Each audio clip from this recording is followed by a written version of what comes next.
सर्वांच्या वतीने त्रिवार नमस्कार निवेदन करतो। आजच्या दिवशी आम्हा सर्वांना संबोधित करावं। नमस्ते भगवान, नमस्ते भगवान, नमस्ते। ओम नमः शिवाय, ओम नमः शिवाय, ओम नमः शिवाय। अहिंसा परमो धर्म की, आचार्य गुरुवर श्री कुंद कुंद भगवान की, आचार्य गुरुवर श्री ज्ञान सागर मुनि महाराज की, बोलो आचार्य गुरु विद्यासागर जी महामुनि राज की, समस्त आचार्य संघ की।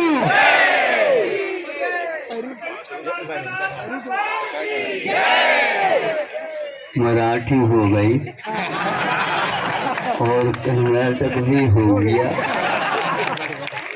अब भारत में बहुत सारे राज्य हैं, बहुत सी भाषाएं हैं। आप लोगों को केवल अपनी अपनी भाषा न कह करके राष्ट्र की भाषा के बारे में भी सोच विचार करना चाहिए, क्योंकि पूरी भारत की बात करना चाहते हो तो राष्ट्रभाषा ही एकमात्र सब लोगों को भारतीय संस्कृति तक पहुंचाने में कारण है, सक्षम है। अभी एक वक्ता ने कर्नाटक में जो उसको भाषण कहें अथवा प्रवचन कहें अथवा नाटकीय दृश्य दिखाने का एक प्रयास किया। नाटकीय दृश्य का अर्थ एक प्रकार से वह काव्यमय होता है और लोगों को अपनी ओर आकृष्ट करता है। तो आप लोग अपनी ओर आकृष्ट करना चाहते हैं, जैसे पुलिस ने कहा कि मुझे अध्यात्म चाहिए, आप आशीर्वाद दीजिए। उसी प्रकार आप लोग अपनी ओर आकृष्ट करना चाहते हैं तो भारत की ओर सबका आकर्षण बढ़े, ऐसा कार्य करना चाहिए। वस्तुतः भावों तक पहुंचने के लिए भाषा ही एकमात्र कारण होता है। भाषा के बिना भावाभिव्यक्ति संभव नहीं और भाषा के बिना चिंतन भी संभव नहीं। और ये ध्यान रहे भाषा के बिना एक प्रकार से आत्म ध्यान भी संभव नहीं है।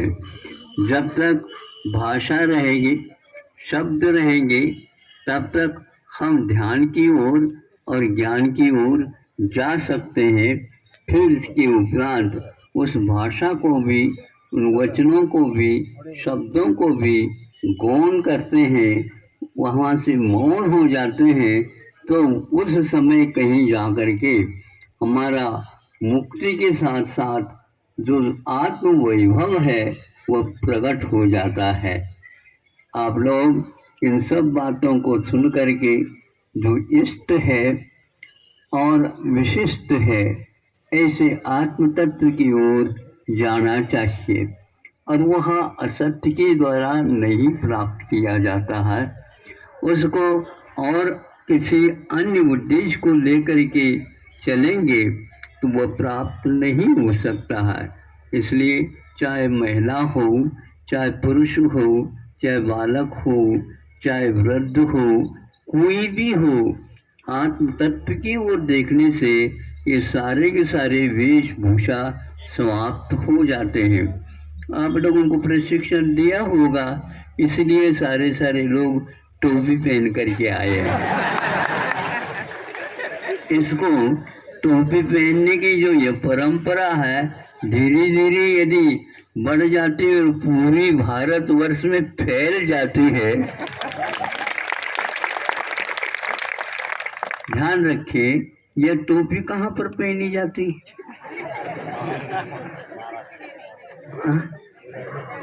हाथ में रखने की होती नहीं, माथे के ऊपर रखी जाती। और माथा उत्तमांग माना जाता है। अंगों में यदि उत्तम है तो वह माथा है, और माथा के माध्यम से ही हमारी विचार श्रेणी एक प्रकार से पहुंच जाती है। जहाँ पर शब्द भी गौण हो जाता है, विचार श्रेणी के माध्यम से भी हम अपने भावों को पहुंचा सकते हैं, बल्कि और अच्छे ढंग से पहुंचा सकते हैं। भावों को, विचारों को जब हम दूसरे तक पहुंचाते हैं तो केवल भाषा ही नहीं, सब कुछ अपना संकेत वाचक जिसको बोलना चाहिए वो सब समाप्त हो जाते हैं। तो सत्य हमेशा हमेशा भाषात्मक न हो करके वह भावात्मक हुआ करता है, और भावना भवनाशनीय प्रसिद्धि सबके राज्यों में प्रसिद्ध है। भले वह कर्नाटक हो, महाराष्ट्र हो अथवा राजस्थान हो, चाहे अन्य कोई भी प्रदेश हो, अन्य कोई प्रदेशों का, जितने भी प्रदेशों का समूह होगा वो भारत होगा। इसलिए आप लोग भारत की पूरी स्वतंत्रता सुरक्षित रखना चाहते हैं, अपने अपने राज्यों में रह करके भी अपने राज्यों को भूल जाना चाहिए, क्योंकि राज्यों को याद करने से वह भारत अखंड न रह करके उसके बहुत सारे खंड यानी भाग हो जाते हैं। इन बहुत सारे भागों में विभाजित भारत को समझना बहुत कठिन होता है। आप लोग भारत को यदि समझते हो या समझने का और प्रयास करते हो, निश्चित है कोई एक राष्ट्रभाषा के माध्यम से हम उन भावों तक पहुंचने का प्रयास करते हैं। जहाँ कहीं भी लिख करके रखा जाता है धन वैभव आदि के बारे में और लेन देन के बारे में, तो इतना देना है और इतना लेना है, लेने की राशि यदि ज़्यादा है संतुष्टि होती है, देने की राशि यदि कम है तो भी संतुष्टि होती है, और देने की यदि राशि बहुत सारी होगी तो वह कहता है कि भैया अब सत्य से काम नहीं चलेगा। किससे काम चलेगा? असत्य से। जब असत्य से काम हो सकता है, क्या सत्य से काम नहीं हो सकता? असत्य बोलने से यदि अपने को विजय प्राप्त होती है, ऐसी आप लोगों की मान्यता है, तो क्या सत्य से प्राप्त नहीं होती? हाँ, जब सत्य से प्राप्त होती है तो इसके उपरांत कहने की कोई आवश्यकता नहीं पड़ती कि मैं सत्यवान हूँ, क्योंकि सत्य की सिद्धि के लिए हमें कोई प्रयास पुरुषार्थ करने की आवश्यकता नहीं है, किंतु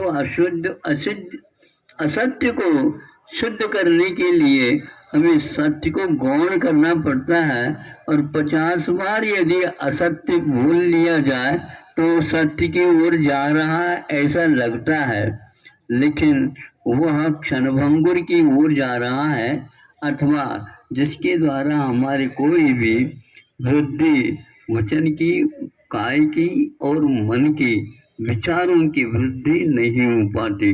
इन तीनों वृद्धियों के साथ ही सत्य का गठबंधन होता है। इसलिए हमें समझना चाहिए एक प्रकार से हमारी संस्कृति क्या है। कृति संस्कृति के माध्यम से ही सबके सामने आती है। कर्ता कौन है नहीं भी रहता है, फिर भी कृति अवश्य हमारे सामने आती है। अतीत की गोद में जाने वाला वह कर्ता भी सबके सामने आ जाता है। आप लोगों ने टोपी पहनी है तो निश्चित बात है ये किसकी देन है, तो अपने आप लोगों की दृष्टि ये गांधी टोपी है।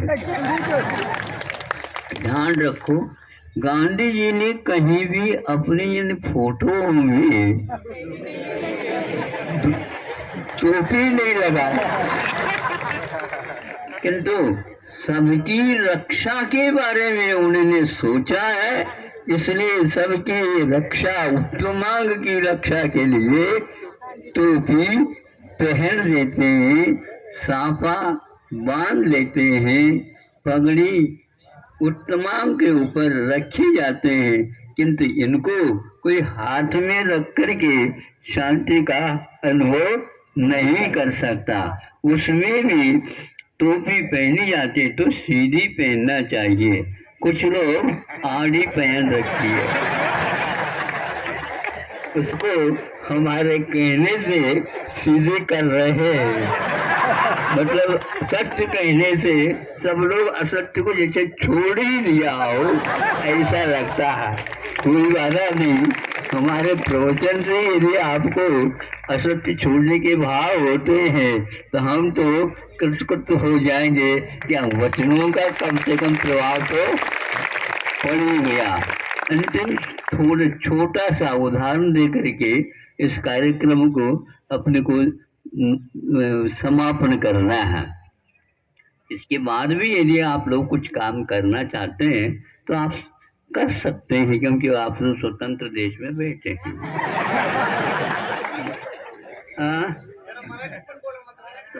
आप अनुवाद करते हैं? ऐसा कर लो, ऐसा कर लो कि आज का युग तो बहुत ही यांत्रिक है, कुछ यंत्र ऐसे भी साथ लिया करो, कोई भी व्यक्ति किसी भाषा में बोल ले उसी समय अनुवाद हो जाए। और अनुवाद जो है एक प्रकार से बहुत महत्वपूर्ण वस्तु है। अनुवाद जैसा कहा गया है उसी के अनुसार कहना है, इसका नाम अनुवाद है। तो आप लोग, हमारे इस प्रवचन का अधिकार आपको है, हम देते सर्वाधिकार सुरक्षित आपका है, हमारा उसमें कुछ नहीं है, क्योंकि शब्दों के माध्यम से निश्चित रूप से भाव आपो तक जा रहे हैं।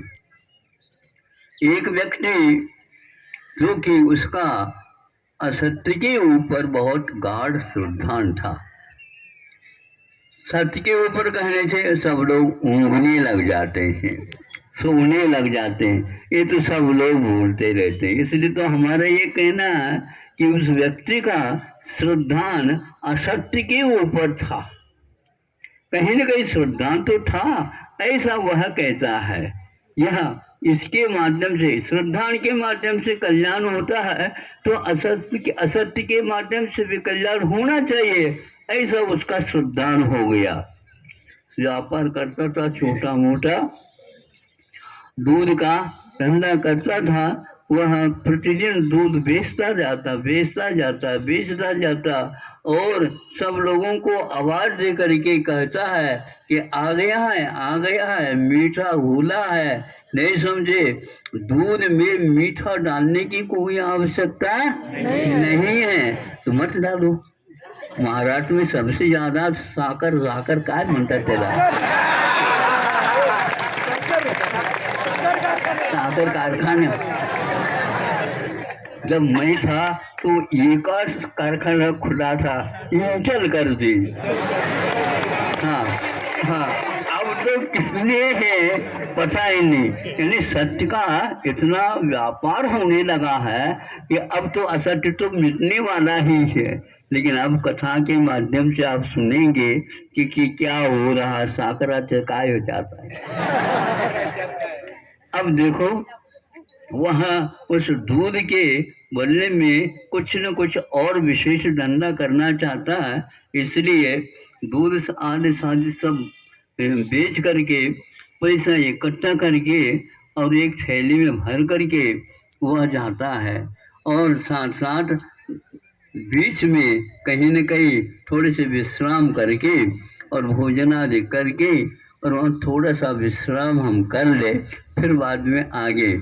गाड़ियाँ वगैरह उस समय नहीं थी, वो पैदल गाड़ी से ही जाते थे, जैसे हम आते।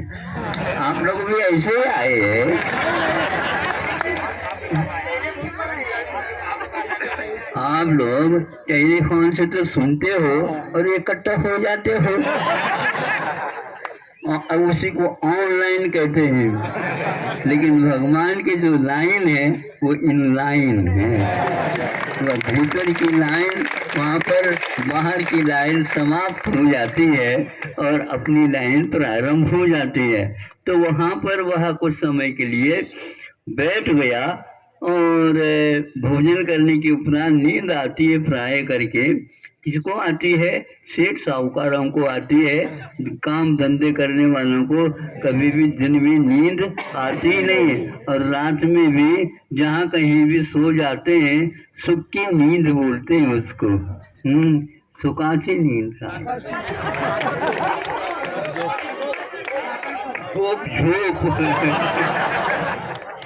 बच्चे को झोंक करने के लिए इसी प्रकार के गीत करके उसको अंगई अंगई।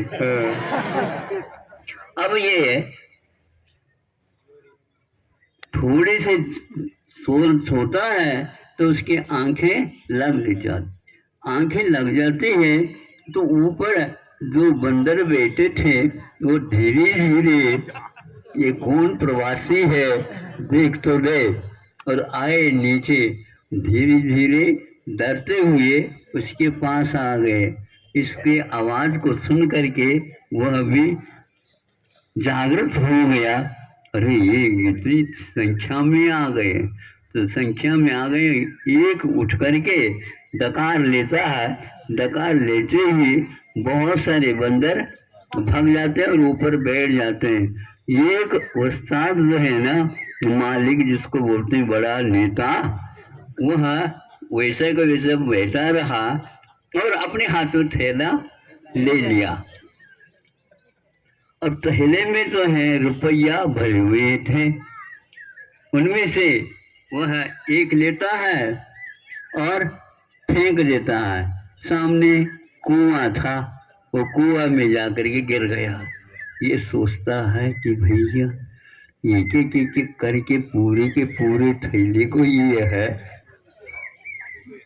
खाली कर देगा तो हमारे आगे के जो योजनाबद्ध कार्यक्रम है वो कैसा चलेगा? बहुत कठिन है। फिर दूसरे को देखा, दूसरे को वहाँ ऊपर फेंका तो लोग एक तो कम से कम बच गया। तो तीसरा के ले लिया तो पुनः पानी में ले लिया। इस प्रकार क्रमबद्ध कार्यक्रम वहाँ जैसे प्रशिक्षित हो बंदर ने पूर्ण कर दिया। कितने थे?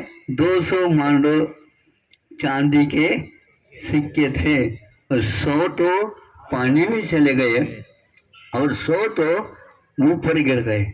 जो ऊपर गिर गए उसको जल्दी जल्दी उन्होंने बीन दिया और थैले में रख दिया। और कहता है वह बंदर अपनी भाषा में, सुनो, तुमने दूध में पानी मिलाया था ना? है? तो पानी का पैसा पानी में गया। ये सत्य है ना? हाँ कहो। हाँ, हमने पानी में दूध मिलाया। अब इसके 100 रुपए जो थे वो आपके सत्य के थे, किंतु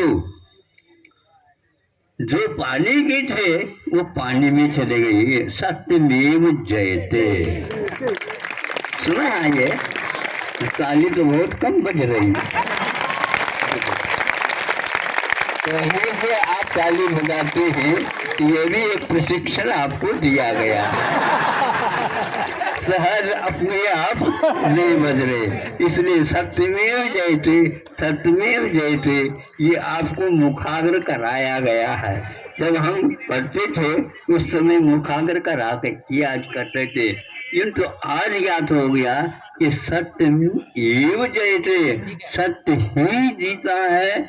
और जैसे ही होता है असत्य के ऊपर विश्वास करोगे तो वह बंदर कहता है कि हम भी आपके ही वंश के हैं, लेकिन मात्र पूंछ का अंतर है आप में और हमारे में। पूंछ समझते हो? हाँ हाँ हाँ हाँ। हाँ बिल्कुल बिल्कुल, ये मनुष्य के पास रहता है बंदर, नर और वानर, नर और वानर।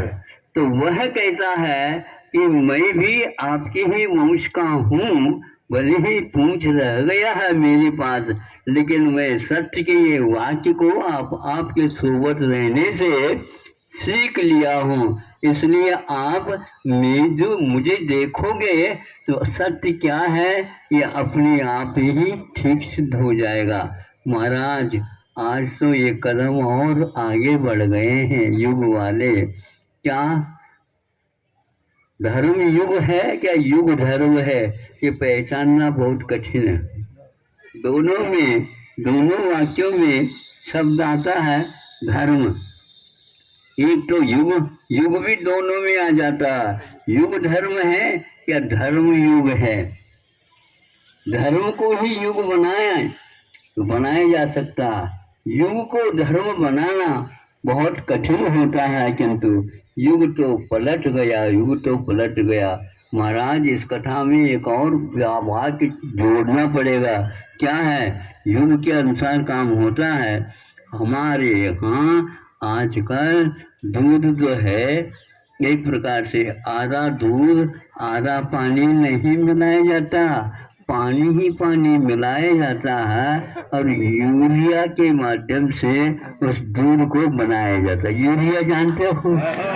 हाँ देखो, अब देखो आप उस शक्कर को दूध कर दिया और उस दूध को भी एक प्रकार से विनष्ट कर दिया, नाश कर दिया और इसको दूध का नाम रखा है ये सिंथेटिक दूध है। आज के बच्चों को आप यूरिया से बना हुआ दूध पिलाते हो और उसके पास सत्य आ जाए तो आपके पास सत्य आ गया तो उसके पास भी आ जाएगा, लेकिन ऐसा नहीं।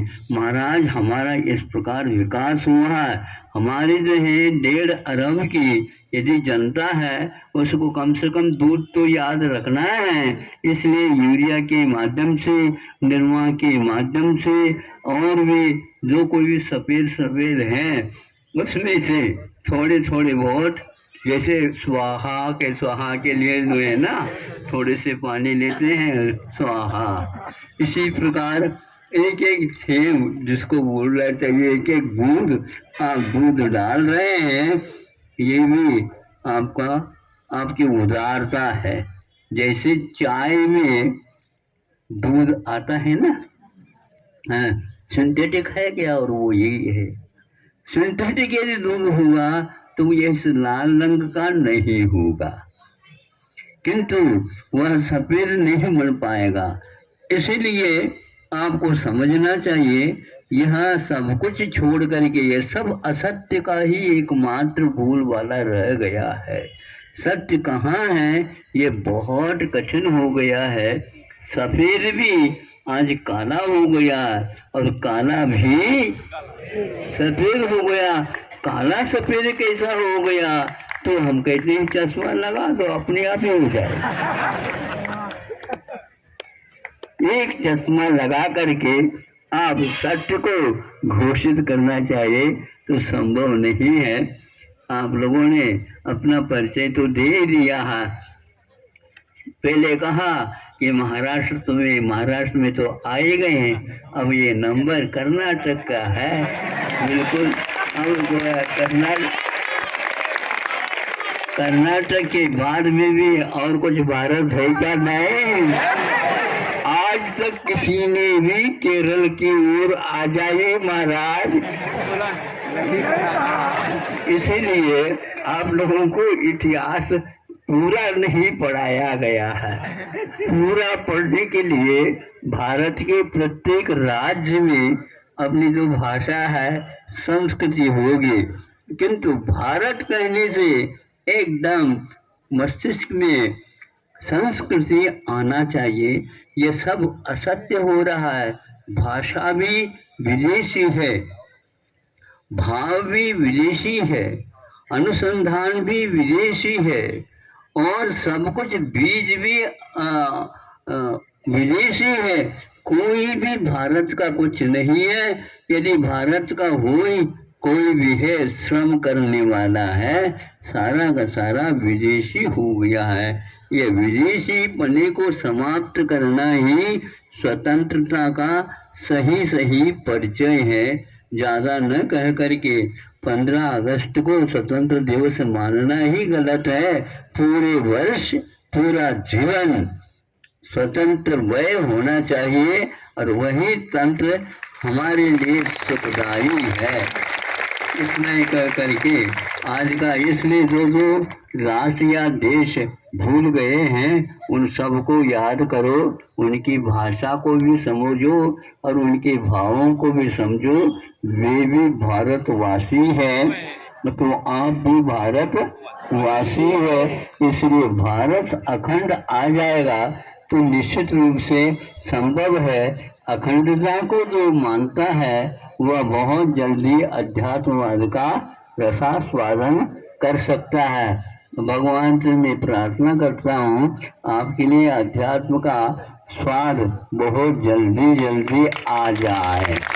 लेकिन ये ध्यान रखना, इतने राज्य हैं, महाराष्ट्र को तो कैसे बनवाया है। देखो भारत तो राष्ट्र है, भारत तो राष्ट्र है, किंतु यह तो महाराष्ट्र है। तो नाम के अनुसार ही काम भी होना चाहिए। सत्य तो सत्य है और असत्य तो असत्य है। असत्य को छोड़ करके बंदर की भांति हम सत्य का अनुकरण अवश्य करेंगे। वो कहीं भी जाए, डूब भी जाए, वह सिक्का कभी पानी में भी चमकता ही रहता है, चांदी का वह सिक्का। इसलिए भारत कहीं भी रहे वह चमकता रहेगा। वह कभी सोने का और कभी वह चांदी का, कभी वह गोल्डन का, कभी वहाँ एक प्रकार से रत्नमय हो करके चमकता रहता है। ऐसा विश्व में राष्ट्र कोई बड़ा नहीं हो सकता है, किंतु बड़े से मतलब नहीं, किंतु सत्य से मतलब है। सत्य की उपासना करने वाला ये भारत पुनः सत्य की ओर आ जाए, दूसरे की असत्यता के बारे में न सोच करके अपने सत्य के बारे में सोचना ही ज्ञानी पुरुष का स्वभाव होता है। अहिंसा परमो